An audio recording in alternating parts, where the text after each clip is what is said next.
Microphone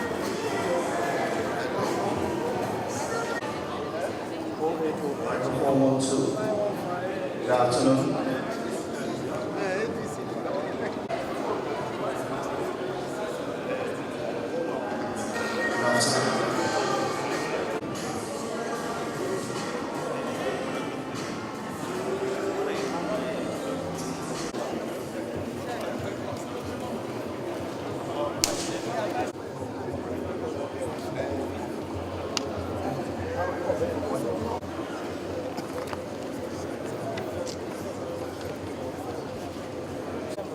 Instead of physical planning and urban development, the other time I said land, and we should have a physical planning and urban development, and that's a personal place.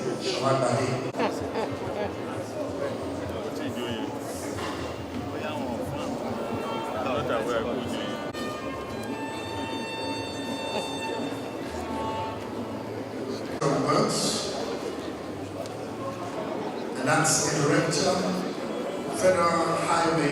Do you know that at that they rent crowd to clap? I also like to recognize the president of Enjoy Youth, Al Obilaine. Thank you very much, sir, for coming. I hope I know that name correctly. Thank you.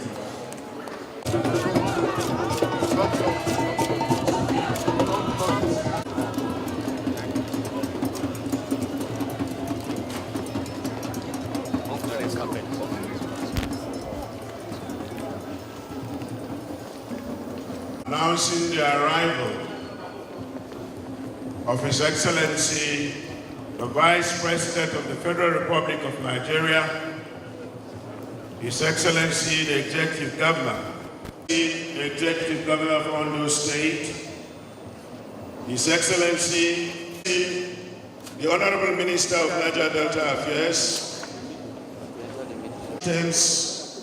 particularly the APC Chairman of Niger Delta Region, Council members, Honorable Delta Affairs, members of the Ondo State Executive Council, the Ondo State Government, the Head of Service Ondo State Government, the Chief of Staff, from various oil companies here present, son and daughter from distinguished invited guests, ladies and gentlemen, affairs, which is being organized, distinguished guests, ladies and gentlemen, because of the importance the Buhari administration is a very prayerful one, and as such, in order to have a very successful outing, may we submit this session to Almighty God. Or all other ministries is held on the premise of what had existed before. In the first council, decisions taken and some transmitted to get approval as policies have served as the footnote for whatever we are doing today. We have built on some of those things. We have taken appraisal of some of the decisions that were taken in the first council. We have also used them to project toward what we intend to achieve. And whatever we have done at this time as a ministry is consistent with the federal government initiative of the Economic Recovery and Growth Plan. And so everything we are doing tends to drive toward achieving the objects of that plan, which we know is a tool for economic diversification. So far, the anxiety and commitment shown by the government of Ondo State has helped us under the presidential initiative for diversification to get the platform on which finance institutions are being organized by the ministry, and the coordination between the investors, the state government, and these private investors is ongoing at a very fast rate.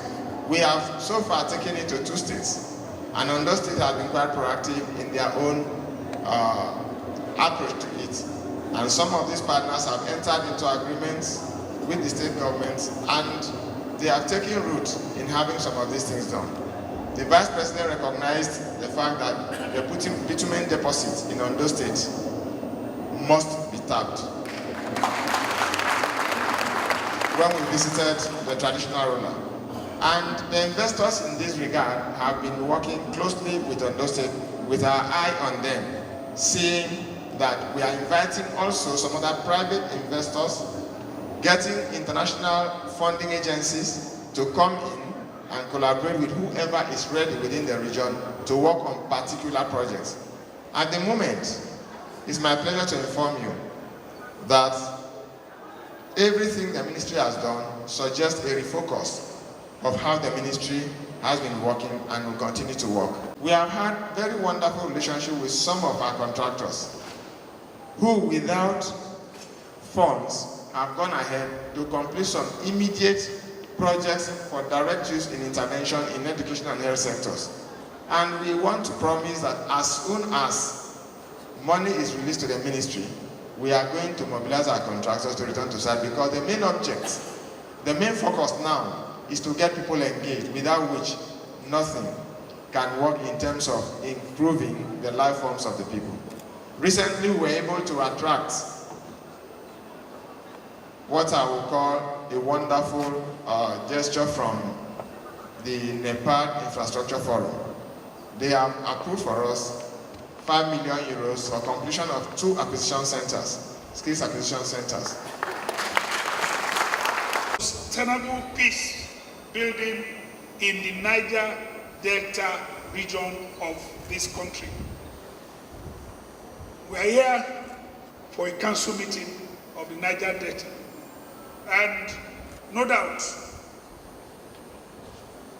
we must note particularly your efforts thus far. Although, because we are part of Niger Delta, people are surprised when Ondo State is part of Niger Delta. We are part of Niger Delta and we claim it. Have come at a better time, Mr. Vice President. It affords the National Council of Niger Delta the opportunity to reflect on our collective mandate and deliberate on problems that are mutual interest to the states which constitute the Niger Delta region. Our state, Ondo State, provides a suitable ambience to undertake a task of rigorous deliberation, and members of council can bear witness to this. This is a state of peace, and I'm sure they have enjoyed themselves thoroughly. Our people are most hospitable. I want you to take advantage of our hospitality. Take full advantage of it. Let me ask our participants at this event that your visit to Ondo State, if you are coming for the first time, it will be a unique experience for all of you. I see in your program that the last couple of days or the last day but one, you are going to visit a few of our tourist areas. We have them in abundance in Ondo State. I hope when you get to Idori Hills, be prepared. Not all of you will be able to climb it. That I know. So if you are strong, climb Idori. If you are not strong, wait for others to go and come back and meet you. So enjoy yourself when you tour Ondo State. Listen to us. When you have a team that states clearly, fast-tracking the development and peace of Niger Delta region, options and prospect. Fast-tracking the development and peace of Niger Delta region, options and prospect. This, no doubt, will cover a wide range of subjects which will challenge all of us. And I'm sure, I know that a couple of resource persons who have been here, who call me, people who grew up together, that I know their worth. I see that you have quality people coming here to discuss with you as resource person, quality people coming here to exchange ideas with members of council. So I know the wide range of subjects will have been treated and will be treated because the meeting is not ending now.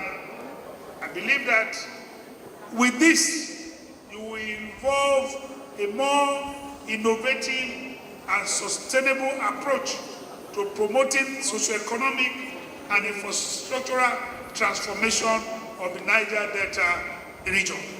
I believe for us to do so in order to mitigate the pervasive feelings of neglect. There is that all of us know, and people feel that, oh, we are neglected. Just, a perception, but it's there for us to see. I believe we owe both the present and generation yet unborn the obligation to put things right. The present government, the federal government is set. I know the vice president will tell you more, but from what I gather, from what I know, I believe this administration of Muhammadu Buhari and Professor Osibajo are prepared to give us a lead and ensure that things are put right.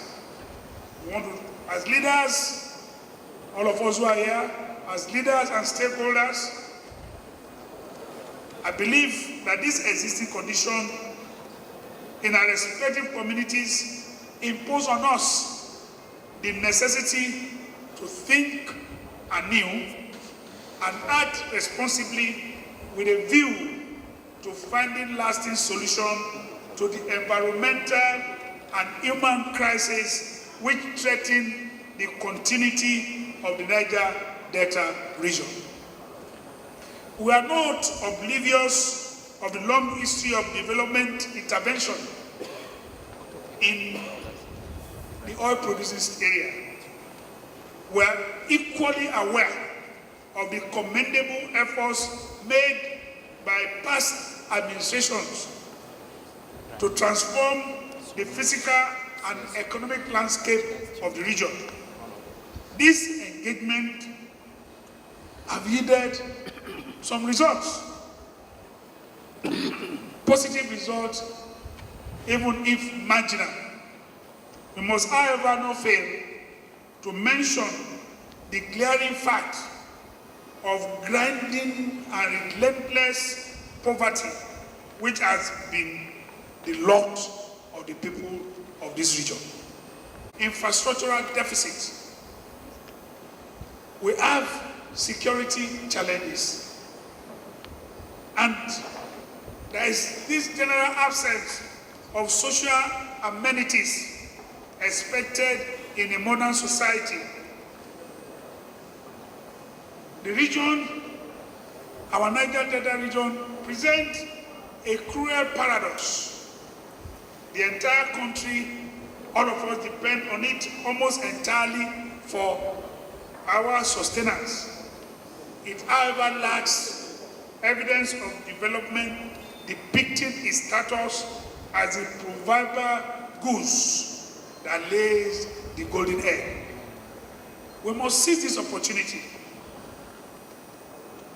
of this special meeting to ruminate on the methods adopted whose impact have been insignificant in bridging this infrastructural gap. It is incumbent on us to set our priorities right. Embarking on any white elephant project cannot be in the interest of people of this region. We have so many abandoned projects in this region. And I note particularly when the chairman and managing director of NDDC came around, they were clear as to problems they met on ground, abandoned projects. And they said, why don't we resolve to have few projects and have them done than having many projects and abandoning many, if not all. And I want to thank them about their own approach and that is the chairman, Victor Udomaegba, my other, with responsibility of alleviating the suffering of the people of this region, should have priorities reflective of the dire needs of the region. No doubt, our efforts to fast-track development and peace will depend on how well we are able to interpret existing outcomes against the expectations of our people.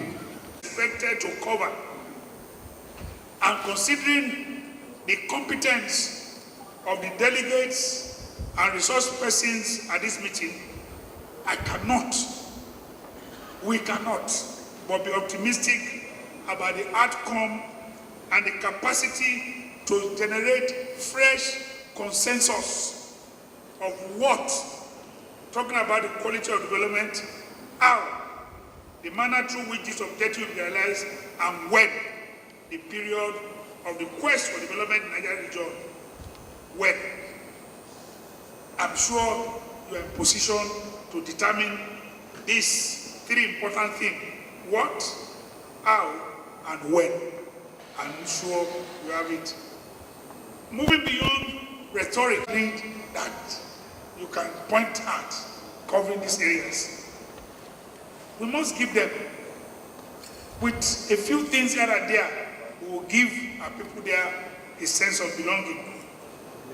Above all, there is need to strengthen the aspect of transparency and accountability in the different intervention measures we implement.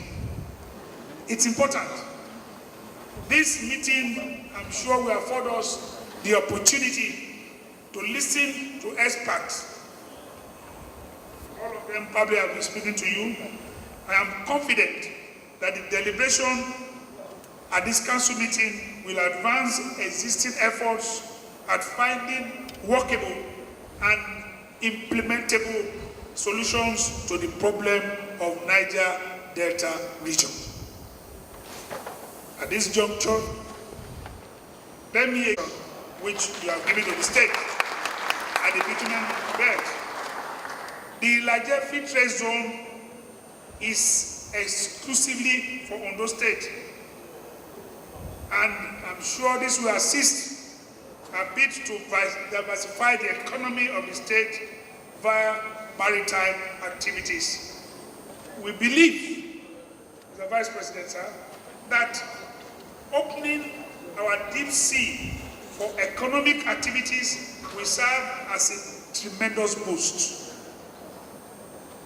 Ondo State, like Oliver Twist, therefore, we request, sir, from the federal government an approval, sir, of license for the establishment of a deep sea mining port in the Niger Free Trade Zone.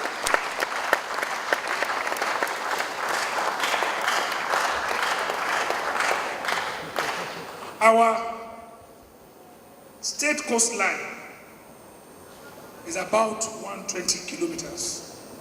It is the longest and the deepest in Nigeria and West Africa. This state is home to very beautiful beaches and aquatic resources. This state, we have in Assis, croaker, barracuda, big eye grunter, catfish, and other species of fishes. They are all there. Ondo State is also endowed with abundant mineral resources. Deposits such as limestone, coal, granite, kaolin, silica, bitumen, among others. I cannot list them, or else we won't live here. So, Mr. Vice President, the development of a deep sea mining port possesses the veritable potential to turn Niger Delta area of Ondo State into a hub of investment opportunities. It will assist greatly the quest to provide possibilities of infrastructural development of not only the area, but also the state and Nigeria at large. It will add value to agriculture and solid mineral development, as evacuation of agricultural products and solid minerals, e.g. bitumen, can easily be done without stress. A mining port, if approved, does not need any dredging and can allow for passage of bigger vessels due to the high depth of the coastline.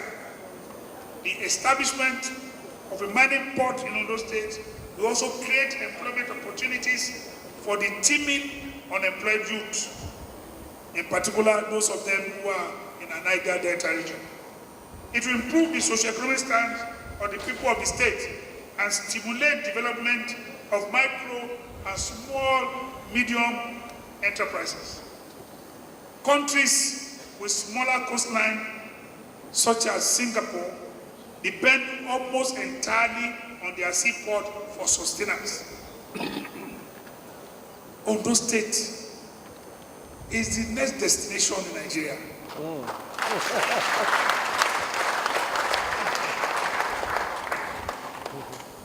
We, Mr. Vice President, this country has no other choice. Lagos is doing well. We need another seaport. And the natural area that has the draft, that has everything, is Ondo State. And you ask that. And the country will be the better for it. Let me conclude, Mr. Vice President. I'm sure that you are going to discuss here about our demands over and over. Our demands on issue of seaports is not something that we are thinking about the gains of Ondo State alone. We are particular about the gains of Nigeria. I've deliberately left out the potentials of the liquefied natural gas.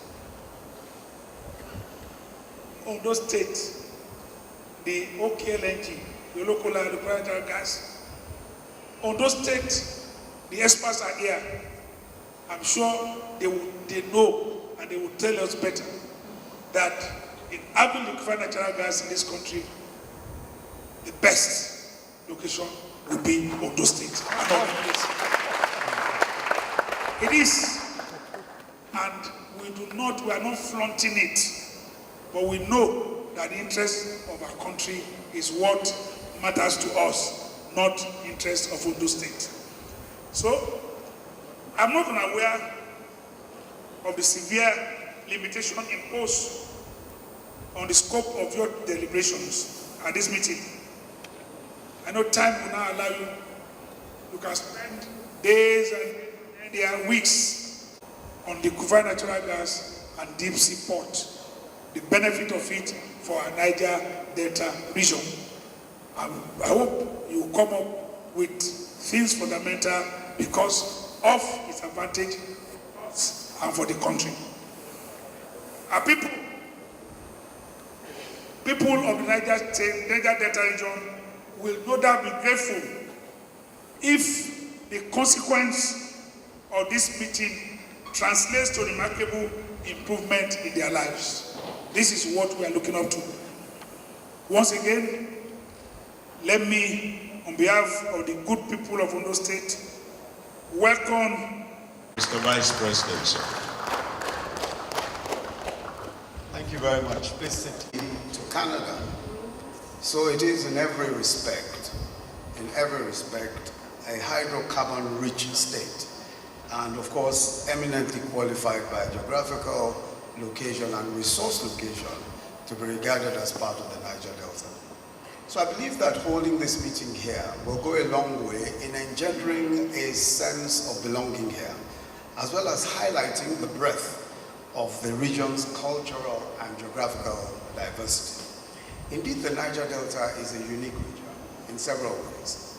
Besides the significance as an economic zone, providing all of the crude oil that accounts for most of our foreign exchange reserves and most of our foreign exchange revenues. It is also ecologically remarkable being one of the largest wetlands and most biodiverse regions in the world.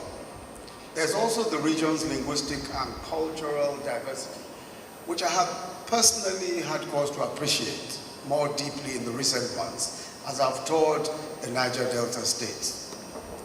And I want to say that in the course of that tour, not only have I been exposed to the renowned hospitality of the Niger Delta, but also I have been provided a great insight into the nature of the challenges that this region faces and has faced through the decades. This is exactly the reason why the President, Commander-in-Chief, President Muhammadu Buhari, asked me to go on this series of tours around the Niger Delta, engaging with the local communities, engaging with the leadership in the Niger Delta. And I want to say that that visit has been extremely fruitful indeed, and that we'll even begin to see greater fruit as we go along.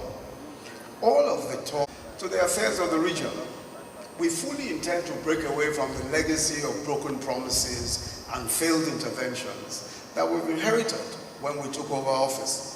I understand that in the 9 years since the establishment of this council, or since the establishment of the Ministry of the Niger Delta, this is only the second convening of this National Council, the first being in 2013. We intend to fully restore this council to exercise its mandate as a vehicle for partnership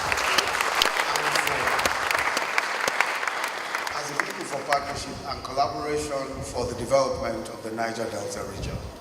The people of the Niger Delta do not expect our pity or sympathy. What they want and what they deserve is the fulfillment of decades of promises that have been made to them. What they ask for is to be given an opportunity to fulfill the immense potential of this region and to enjoy the peace, security, and development that our Constitution guarantees them as citizens. And this is exactly what the Buhari administration is focused on achieving. For us, the development of the Niger Delta region is not optional. Right from the President's inaugural speech, he has emphasized the administration's commitment to investing in the development of the Niger Delta. We've worked hard to match our words with action, extending a firm hand of fellowship to the Niger Delta based on the conviction that there can be no development without peace and security. In November 2016, the President met communities and stakeholders and listening to their concerns and grievances. All of these conversations and feedback have gone into shaping what we have described as the new vision for the Niger Delta. I've listened and learned a lot, and I've also had a chance to explain in detail our vision for the Niger Delta region. And I must say that these interactions that I've said earlier have formed some of the highlights of the work of our administration in this year. Part of the outcome of our feedback, of the feedback gathering process, is the establishment of an interministerial committee on the Niger Delta, which I chair, and which the Honorable Minister is the Vice Chair. That committee has produced a draft strategic implementation work plan, which outlines in detail the development projects planned or already been implemented in the Niger Delta by our ministries, also by departments and agencies, by oil companies, private sector, and other stakeholders. The strategic implementation work plan is a work in progress, undergoing constant fine-tuning. But this kind of consistent engagement, listening and learning, is really a prerequisite for progress and development in the Niger Delta. Foundation for it. And let me assure you that the Ogoni cleanup is very much on course, and if things appear to be moving at a slower pace than anticipated, it is for the simple reason that we have learned from the errors of the past, when ambitious schemes were pursued without putting in place the right foundation. The right foundation will, of course, take time, as well as a robust regard for due process. Well, remediation project HIREP is currently carrying out a sensitization of communities on the benefits of remediation and restoration of livelihood, as well as the training of young scientists in the region who will serve as manpower for the supervision of the demonstration sites opened already in the communities. The Niger Delta Amnesty Program, which was originally scheduled to end in December 2015, has not only been extended, but we've also committed additional resources. An extra 35 billion was added in 2016 alone, and of course in the 2017 budget and in the forthcoming 2018 budget for greater impact on the lives of beneficiaries. The Presidential Economic Diversification Initiative, and this is a new initiative, I'm sure many might have heard about it, which has the acronym PEDI, P-E-D-I, spearheaded by the Ministry of the Niger Delta Affairs, and focused on mobilizing private capital to revive moribund industries, especially in the agricultural value chain, is kicking off here in the Niger Delta region. Interestingly, the inaugural investment forum of the initiative took place, I believe, just barely a month and a half ago. Here, by PEDI, were once the mainstay of Nigeria's regional economies, providing much needed taxes and revenues to government and creating jobs and prosperity that sustained generations of Nigerian farmers, merchants, transporters, and factory workers. As you're all aware, one of our plans for the Niger Delta is to support the establishment of privately owned modular refineries. Many of the licenses handed out by previous administrations have since expired. The biggest challenge that these licenses have been facing has been funding. And as a government that is committed to enabling the private sector, we are now working on the creation of a Refinery Infrastructure Development Fund, RIDF, to support these investors. Now, the modular refinery project is supposed to be private sector led, but with the collaboration of the federal government and the state governments. We have done a fair amount of work on these modular refineries. We have released the guidelines for the establishment of modular refineries. I have met with several interested parties from various parts of the Niger Delta region with the investors, and in some cases with the state governments. This is a project that we are committed to, these series of modular refineries, is a project we are committed to. And we want to urge the state governments also to work with the local communities so that we can draw up the kinds of commercially viable plans that will be useful in sustaining those modular refineries when they're eventually established. In addition, we're training young people who were previously involved in artisanal refining on alternative means of livelihood, including skills that will enable them to participate in the modular refinery when it takes off. I'm pleased to announce also that the federal government has initiated the immediate release of the sum of 2 billion naira for the takeoff of the Maritime University in Okerenkoko, Delta State. That university, we're determined, will take off next month in October. We believe that as soon as it takes off, of course, academic activities, engagements, and all of that will go on during the period. But we want to signal its takeoff next month, October, as has been promised. We've also reorganized the Niger Delta Development Commission, NDDC, to enable it to effectively play its vital role in the region. This new, invigorated NDDC has since read the Riot Act to all contractors who have abandoned the infrastructure projects awarded to them. In this and many other ways, we are confident that it will quickly make its positive impact felt in the lives of ordinary citizens. A tremendous commitment to the work that the NDDC is mandated to do by law. Our comprehensive range of programs and initiatives will help ensure that the people of the Niger Delta maximally benefit from the wealth of their land. And it's my hope that this second National Council on the Niger Delta will help deepen and strengthen our collective efforts so far towards the development of the region. It should also provide an avenue to reflect on the journey so far and review the progress made since the last council meeting in Uyo in 2013, as well as refine the vision in line with the evolving expectations of all stakeholders. Very importantly also, the Council provides a platform for the necessary alignment of the various programs and policy initiatives within the federal government and between the federal government, the state governments, and local players. The synergy that results will not only help avoid wasteful duplication of efforts, but will also multiply the impact of every naira invested in the Niger Delta. Earlier, I noted that the ultimate objective of our new vision for the Niger Delta is to ensure that the people of the Niger Delta maximally benefit from the wealth of their land. When we speak of the wealth of the Niger Delta, the default assumption is that this wealth is only crude oil.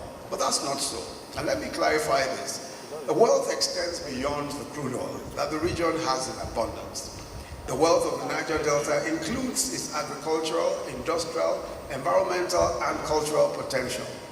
Even more significant is the human dimension of this potential and the intellectual and entrepreneurial energy and the talent of millions of young people who call this region home.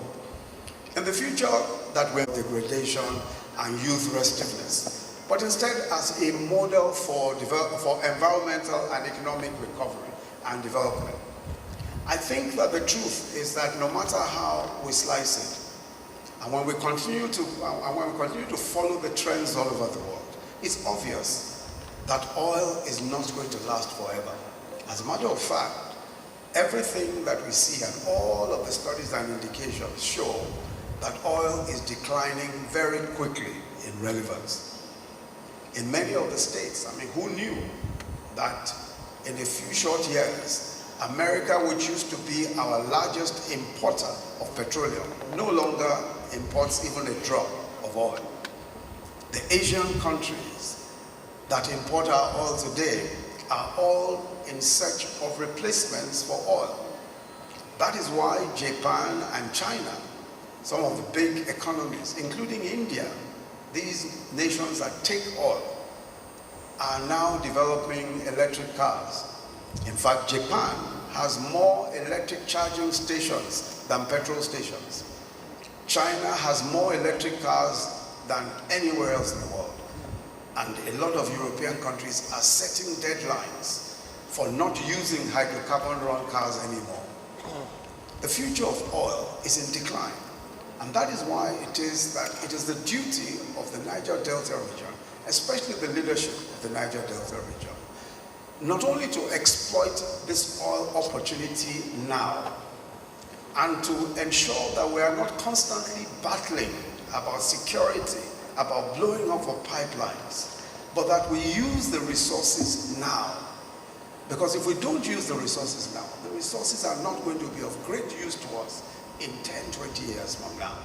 And it's the duty of the present, it's the duty of the leadership of the present to provide for the future. So I believe that it is the great responsibility of this council to ensure that we provide that map, that roadmap for the future. A future that will not necessarily depend on oil, because the Niger Delta is one of the richest and one of the most biodiverse regions in the entire planet. And there's absolutely no reason why we should not be able to develop all of the potential of the region. And that the Niger Delta gets all that it deserves, especially as it provides for this nation the revenues, the significant revenues that it uses for development. So I'd like to thank you all very much, and thank my dear brother again for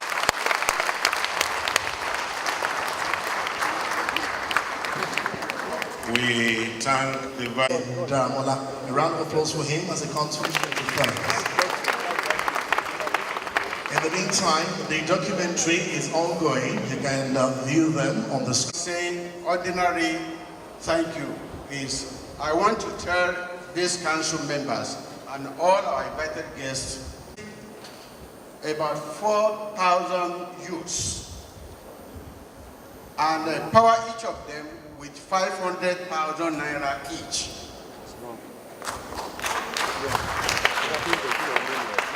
Of our trainees had displayed his work for us to see. This is one of those things that the ministry has accomplished within the last 1 year.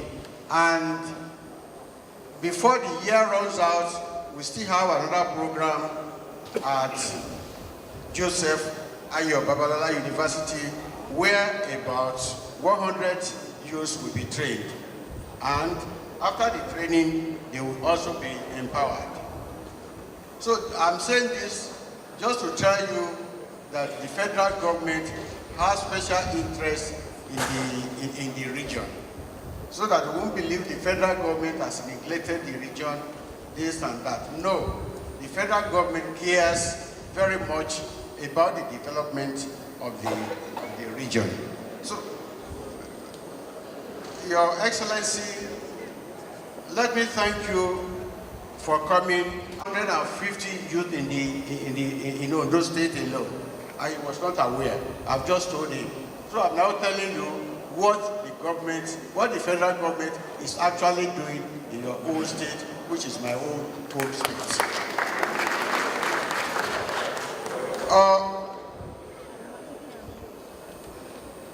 We have our Chief Ayosaki Yalure.